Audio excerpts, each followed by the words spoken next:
Thank you so much. Can you hear me well? I assume you can. So I will be able to make this conference on schedule because I only have 100 slides in my presentation, I believe so. And yeah, so hello everyone once again. My name is Maksim Nabokikh.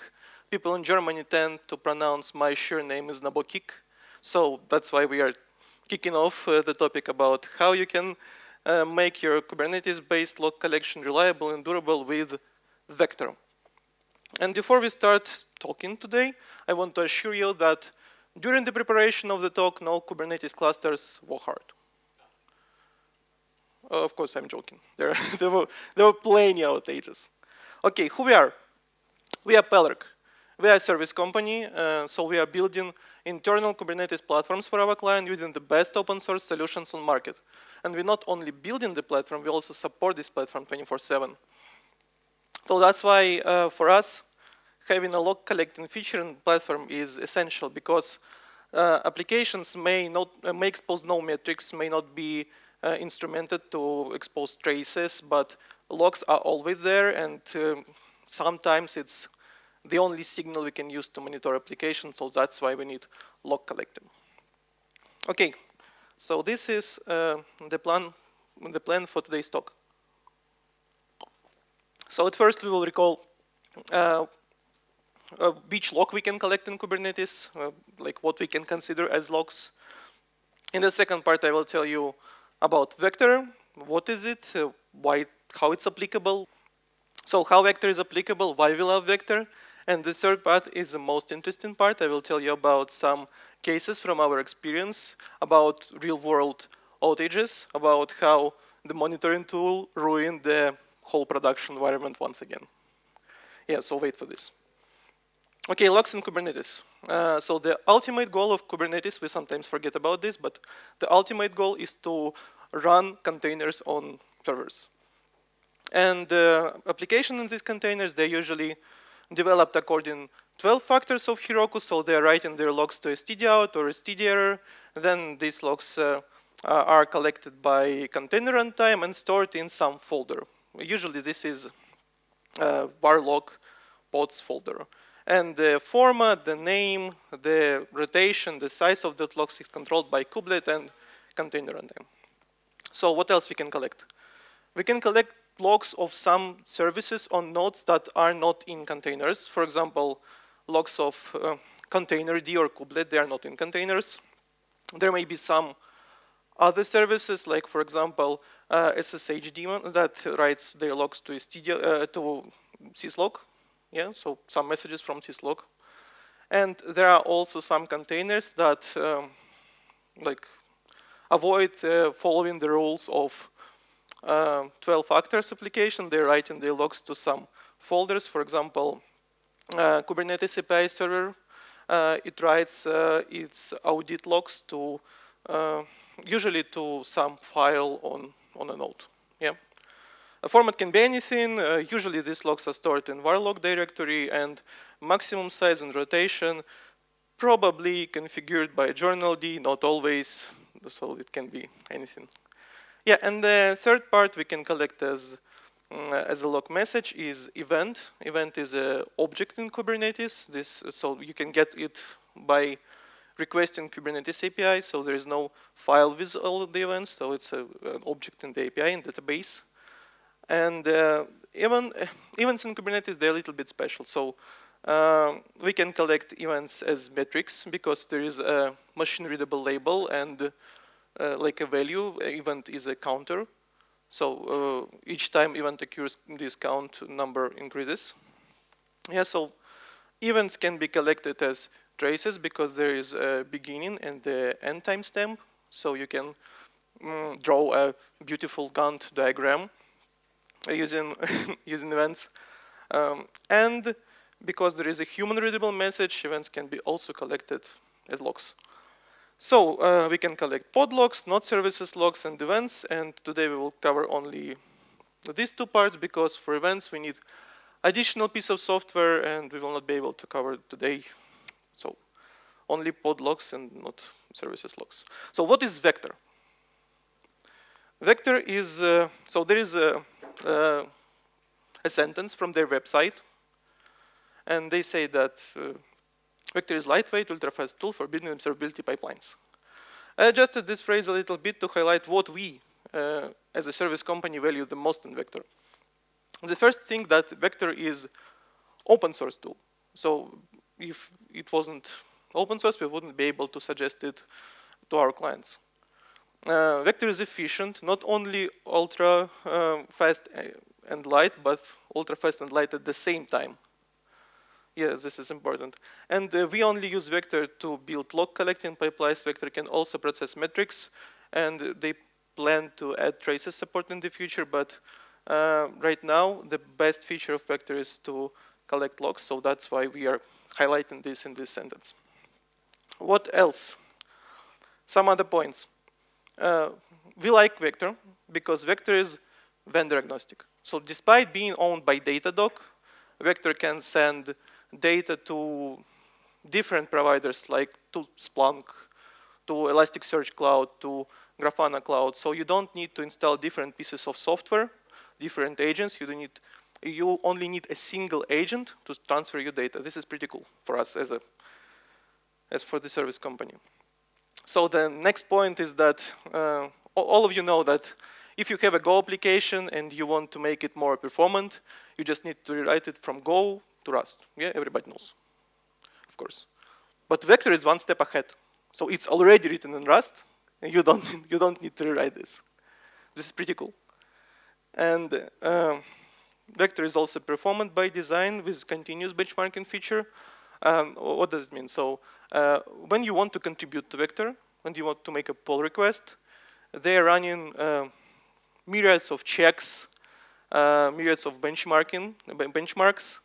And if your pull request affects vector badly, maintenance will ask you to fix this because the performance is what they value the most. And of course, vector is a flexible building block, and I will tell you about it a little bit more in the following slides.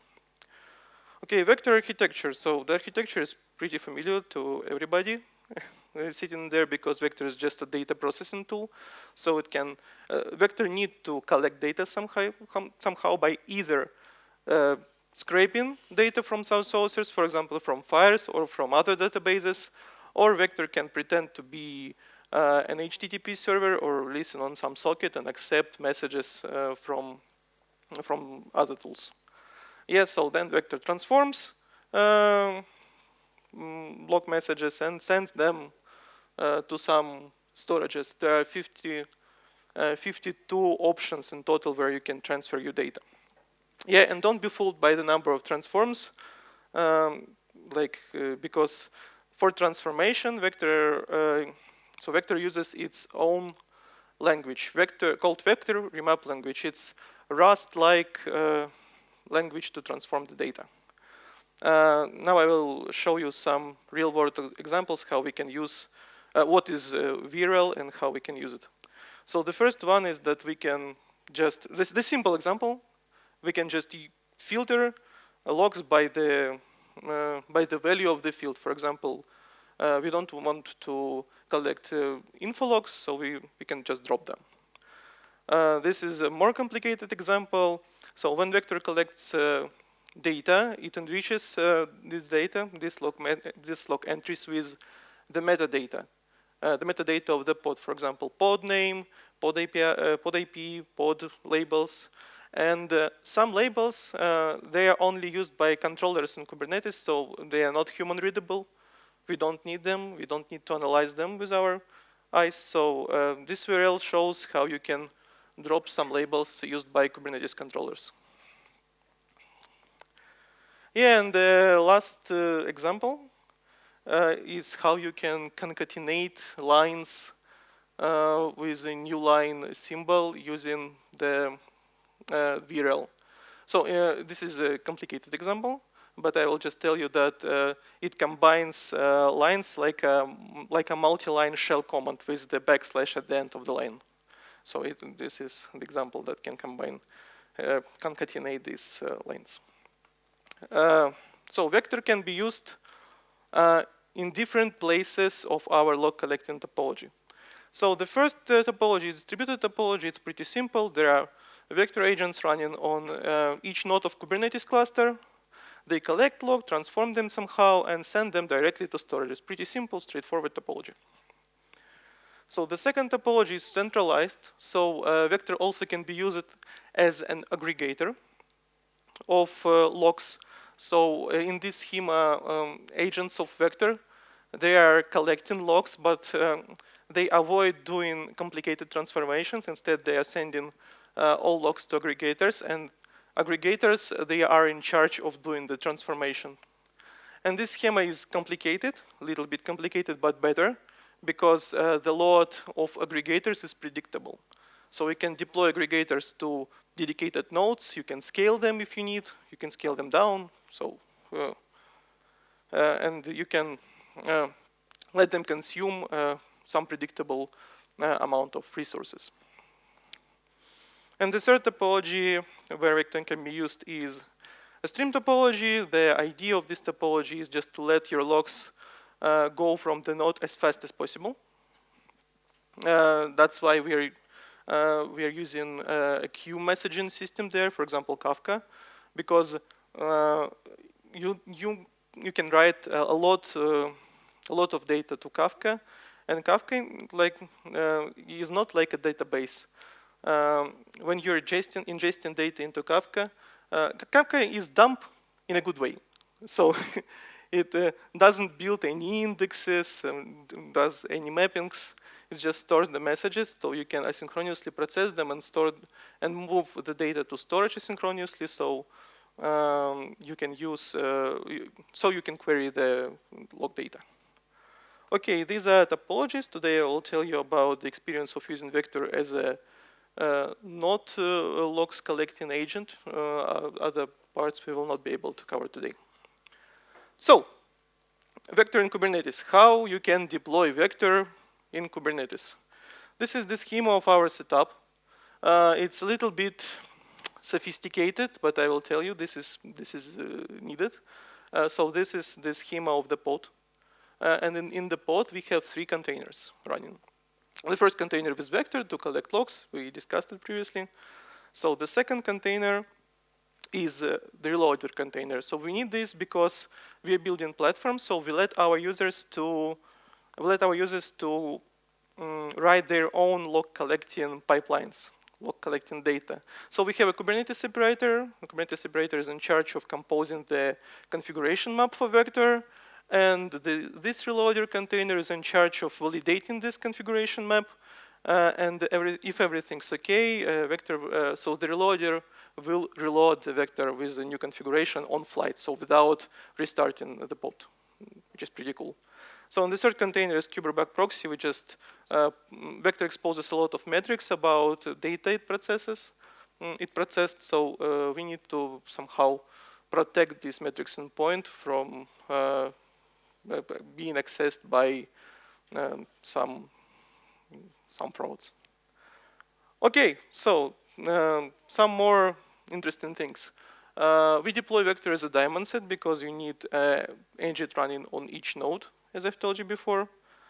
Despite this, you also need to mount some volumes from the host path to vector because, as we previously discussed, all logs probably stored in var log directory, so we need to mount it from host to a container, so vector be able to see these logs. The second part that we need to mount to the container is like a folder for vector to store its data because vector is a stateful service. Vector needs to save its state because vector needs to state checkpoints to avoid sending same log messages to the storage twice. And also vector needs to store their disk buffers somewhere. So this is the directory we will use for buffers. And the third and the final thing that we mount into the container is the local time zone, because our customers, they usually want to see logs in their local time. They don't want to use UTC. So, and we need to not forget to mount the var log directory as a read-only directory, because otherwise log files on the node could be changed from inside the container, which is the unwanted behavior. And we also add the termination grace period option. On terminating the vector, we need to wait for vector to process all the data, to finish processing all the data. That's why we need this option. And the last, we use share process namespace to be able to reload the vector. So otherwise, reloader will not see the vector and will not be able to send this signal to reload the vector process. So this is the vector in Kubernetes. Okay, the most interesting part of the talk, practical use cases from our experience. So the first outage, one day we noticed that all pods were evicted from a node because there is no space left on the device. We tried to investigate the problem, and we found out that the process of vector holds deleted files for some reason. Why so? Imagine there is a vector, and vector tries to collect logs from the var log pod directory, logs of the pods. And there is a pod running, it has a log file, services running, services producing log messages. And this log file is a 10 megabytes, the size of this log file is 10 megabytes. After some time it becomes 20 megabytes, 50 megabytes, then Kubernetes comes and rotates this file. So this file now is again 10 megabyte size.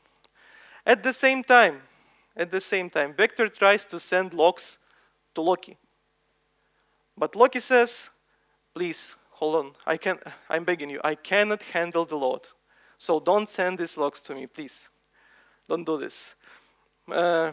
And the application is still working, logs is still added to the file, Kubernetes comes, rotates the file, but vector is an honorable service. It still wants to send logs to Loki. It hopes it will be able to send the logs. But it will not, of course. Kubernetes comes and rotates file once, twice, third time, and yeah, there is no space left on the device to end with the error. How to solve the problem? So, firstly, you can try to tune vector buffer settings because by default, vector holds all the file. You can just tell the vector if you don't have space in your internal buffer, just drop them. Don't hold them. Or you can, instead of storing all the log entries in memory buffer, you can just tell vector to, instead of this, to store these log entries on a disk, which is better, but consumes more input-output resources for input-output operations. And the third thing that by default, a vector internal in-memory buffer is pretty small, like only 1,000 messages can be stored in internal buffer, so you can safely increase the number. You can safely increase this number to, for example, 10,000 messages. Yeah, and the rule of thumb to solve this problem is just to use streamline topology. So you can just let logs go over the node as fast as possible, so you don't need to face the problem with buffering on your worker nodes of the cluster. And the third thing is that you can do is you can just sysctl settings, but I myself don't recommend this, only if you're brave enough. Yeah. The second case, Prometheus exploded. They often think that happens. Why so? Imagine there is a vector running in the cluster. It is collecting logs of 2 pods. And it also exposes metrics about how many log lines it collected, about errors, because of the great observability feature in vector. And this metrics they are collected by Prometheus. But as you can see, there is a file label on some of these metrics. And the file label is the potential cardinality bomb, because the path, as you can see, contains the unique identifier of a pod. So when we restart these two pods, vector start expose more metrics about two new pods, but continues to expose metrics for old ones, because this is how Prometheus exporters work by design. So they do not delete metrics from their internal storage. A couple of more restart and Prometheus explodes. We are smart engineers, so we applied the metric labeling configuration to drop this file label, and everything was okay for a couple of days, but after some time, vector exploded. Because you still need memory, internal memory, to store all these metrics, and it was just a memory leak problem. So that's why vector exploded. How can we solve this problem? So in vector, there is option called expire metric seconds. You can set it, for example, to 60. And vector, if there is new data for a label set for 60 seconds, vector will just delete these metrics from the internal storage. Everything seemed fine, right? Like a fine solution. But sadly, it doesn't work well with Prometheus, because as you can see, there is a metric, the example of the metric. The metric is called component errors total. Yeah, and as you can see, after expiration triggered, for some time there is an empty space. And after we have empty, no metrics result for some time, the last 3 errors we will not see using the Prometheus rate function. So this is a common problem. And if your service is flaky, if you have like 3 or 4 errors each 5 or 6 minutes, you will never see this on your graph using Prometheus. Well, that's why we decided to not to go with this option, and we just used a patch to completely remove the file label from the vector code.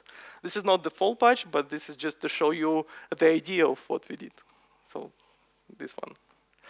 Okay, and the last outage for today is the Kubernetes control plane outage. So one day we noticed that when there are many processes of vector running in the cluster, when they are restarted simultaneously, Kubernetes control plane explodes. Why so? To acknowledge this problem, we need to dive deep inside Kubernetes internals, but I will try to tell you how it works. So this is the memory consumption panels of our control plane node. So as you can see, when vector processes are restarted, there is a growth of the memory spike, and especially the memory spike on etcd database. So when vector process is restarted, they go to Kubernetes API to ask for the metadata for all the pods running on the same node with the vector agent, because vector needs its metadata to enrich log messages with it, as we discussed previously. So vector asks to give it only the pods, only the data about the pods on the same node, and Kubernetes API goes to etcd to get the fresh pod data from the etcd, but etcd, in terms of storing, in terms of the data model, it's a simple key value storage. So there is no, as you can see, there is no field selector or node selector or label selector inside the etcd. So there is only a key that contains kind, namespace, and name of the object. So for each concurrent request, Kubernetes API goes to etcd and gets all the pods, data for all the pods running in the cluster. Then filters it with the field selector and returns to vector. That's where memory, that is where RAM grows, and that's why both Kubernetes API and etcd explode. How to solve this problem in Kubernetes? So this problem is not only about vector, it's a common problem of monitoring tools running in Kubernetes. So first of all, we can just tell Kubernetes that you don't need to go to etcd, just serve us the data you have in your cache. Don't go to etcd. And it works fine, but sadly, vector is written in Rust, and Rust is pretty new in terms of working with Kubernetes. So the only way to fix this problem for us was to contribute to Kubernetes client library for Rust, and then to contribute to vector. So now you can use this option. You're welcome. You can use these options in vector, and this will tell API server to serve pods from the cache, so it will protect us from the problem. But because this fix requires us to fix the code of the application, it was not applicable during the outage. So we went with this solution, with limiting the number of concurrent requests to Kubernetes API.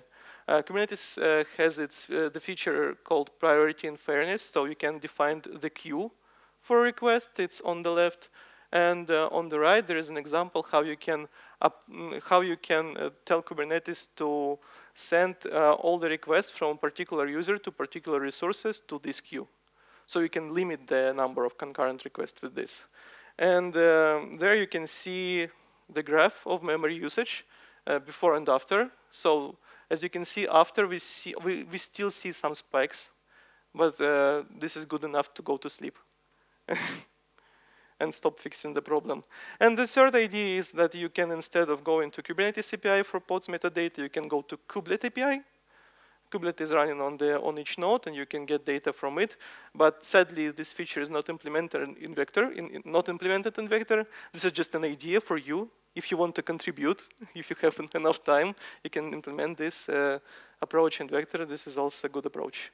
So, conclusion. For us, Vector is great because we are building Kubernetes platforms. It's flexible enough. We can give some part of configuration to our users to configure by their hands. So this is pretty cool. So the second point of today's talk is that Vector is just awesome. Seriously, you need to go and try it today after the meeting, after this session. Yeah, so go and try it. And the third point of today's talk is that we need to share practical use cases with each other to learn, to save someone's time, because I hope my today's talk will save someone a couple of hours of difficult debugging. That's it. Thank you so much.